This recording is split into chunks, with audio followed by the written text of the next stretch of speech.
Hi friends, நான் தான் உங்கள் கார்த்தி. இன்றைக்கி நம்ம ஒர்க் அவுட் சீரியஸில் டே 4. இன்றைக்கி நம்ம என்ன பண்ண போகிறோம்னா, டே 1க்கு நம்ம லெக்குக்கும் விங்ஸுக்கு விளாண்டோம். இன்றைக்கும் லெக்குக்கும் விங்ஸு தாங்க. ஏன்னா 48 மணி நேரம் கழித்து எப்படியும் நம்ம விளாண்ட மசிலுக்கு ஆக்டிவேஷன் பண்ணணும்.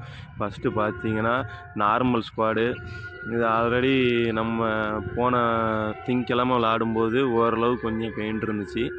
அதுக்கப்புறம் நம்ம ரெகுலராக விளாட எப்போயுமே ஒரு மசிலுக்கு வீக்லி 2 டைம்ஸ் வந்து நம்ம ட்ரெயின் பண்ணணும். அதனால் ஸ்குவாட் கிளாஸ் எப்போயுமே கம்பல்சரி. என்ன இது நம்ம பாடியை தோரணையாக காட்டினாலும் ஸ்குவாடுங்கிறது கம்பல்சரி அவசியம். அதனால் நார்மல் ஸ்குவாடு வந்து போட ஆரம்பித்தாச்சு. அதுக்கப்புறம் பார்த்தீங்கன்னா ஸ்மோ ஸ்குவாடு 20 கவுண்டு 5 செட்டு. அதே மாதிரி நார்மல் ஸ்குவாடு வந்து 25 கவுண்டு 4 செட்டு. இது போட்டு முடிக்கும்போது நம்மளோட க்ளூட்டு தைஸு எல்லாமே ஓரளவுக்கு ஃபுல்லாக எல்லாமே பம்ப் ஆகும். ஏன்னா ஜிம்மு போகிறதுக்கு வந்து டைம் இல்லை. அதனால் நம்மளும் சுற்றிக்கிட்டே விளையாடுறதுனால ஜாலியாக வீட்டிலையே வச்சு மட்டும் விளாண்டு முடித்தாச்சு. இந்த ஸ்மோ ஸ்குவாடு போட்டு முடித்து நல்லா பார்த்தீங்கன்னா பம்பிங் வந்து கடுமையாக இருந்துச்சு. ஏன்னா ஒவ்வொரு செட்டுக்கும் மெல்ல அப் அண்ட் டவுனு, கீழே இறங்கும்போது ப்ரீத் பிடிச்சிக்கிறணும், வெளியே மேலே எந்திரிக்கும் போது தான் ப்ரீத் அவுட் பண்ணணும். அதனால் இது ஸ்குவாடு மட்டும் கரெக்டாக பண்ணணும். மற்றது கூட ஃபெயிலியர் இருந்தால் கூட ஒன்றும் தெரியாது. இது நார்மலாக பண்ணுறதுனால ஒன்றும் தெரில.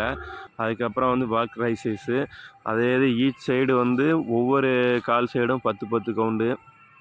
இது போட்டு பிடிக்கும்போது க்ளூட்டு தான் முக்கால்வாசி ஆக்டிவேஷன் ஆகும். அதுக்கப்புறம் ஃப்ரண்ட் தைஸ் மட்டும்தான்.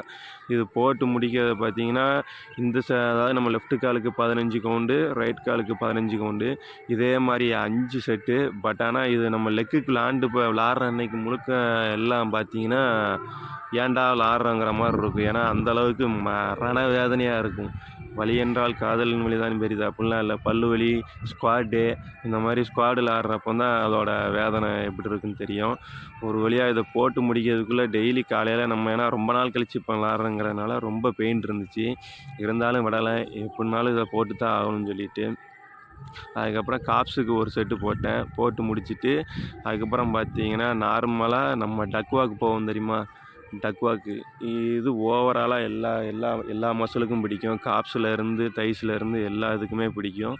இது பார்த்தீங்கன்னா ஒரு எங்கள் வீடு வந்து 15க்கு 8. அதிலேருந்து கிட்டத்தட்ட ஒரு எத்தனை ஸ்டெப்பு வருதுன்னா ஒரு 100 ஸ்டெப்பு வச்சேன் மொத்தம்.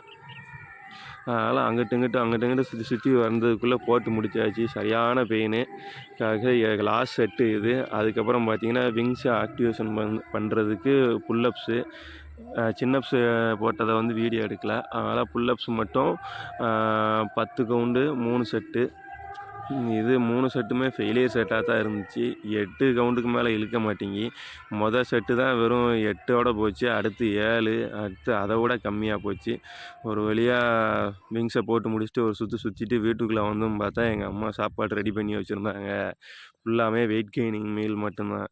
எப்படியும் பார்த்தீங்கன்னா இன்னும் ஒரு 15 நாளில் எப்படியும் ஒரு 3 கிலோவாவது கூடிரும் சாலிடாக. எங்கள் ஐயா குறுன்னு பார்த்துக்கிட்டு இருந்தார். சரி போய் சாப்பிடு அப்படின்னு சொல்லிட்டாரு. மறக்காமல் சேனல் லைக் பண்ணி